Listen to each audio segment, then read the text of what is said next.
Here we are, my man James. We're going to talk about this kind of step back counter to the cross. Really made famous through Anderson Silva. I kind of stole all of this off of him. I've been using this for years when I spar. Now the whole idea and the setup off of this is I really want to bait my partner into throwing that cross. You'll hear a lot of people say, a lot of coaches say, hey, always circle away from the cross. I think that's kind of ridiculous. I think it's very important to move to the left, to the right, backwards, forwards throughout your sparring, so that way we don't create too many patterns for ourselves, which could be exploited in the opposite direction as well. So the whole idea is when I'm standing in front of my partner here,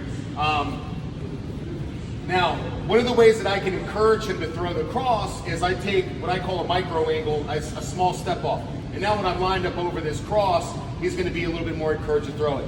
Now it'd be the same thing if I took a little mini step off towards the jab, then he's probably going to be a little bit more encouraged to throw the jab or the lead hook there. So psychologically, I can kind of encourage him to throw what I want him to throw.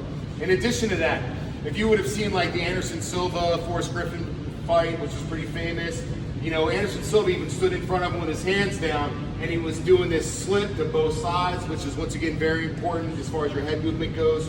But in this drill, we're going to keep our hands up. We're not going to go total Anderson Silva style here, but I do want my partner really moving towards me quickly. So we'll go in slow motion. As I take my mini angle, and he comes in throwing this cross in my head, I'm going to step back and then throw right to the neck.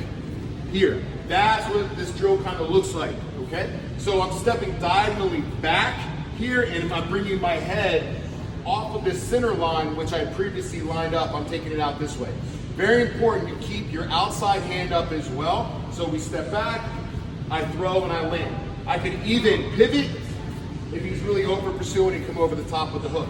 Now, let's say, for example, I'm lined up over this cross, but James throws an overhand instead. I'm catching, and then I still have this inside position where my cross is going to land, and then I can actually throw a cross from opposite stance here if I want as well. So he throws the overhand here, and then I can shoot off of that and move. So let's kind of go like full motion, and then James, so if you guys are drilling this, make sure your partner's actually throwing the punch at your head. So I'm pissing James off. We're here, go ahead. Here, that's the idea.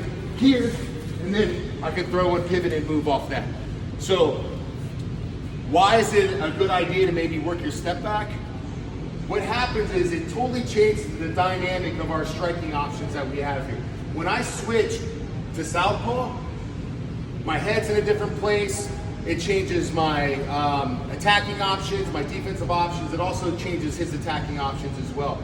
But the idea is he's not going to be able to think as quickly to make those kind of corrections with the stance switch, okay? So obviously I can pop back, he throws the cross, right? I'd be playing this game, which I'll do as well, but typically I'll mix in this step back, the cross, come here, or I'll pivot and then throw again.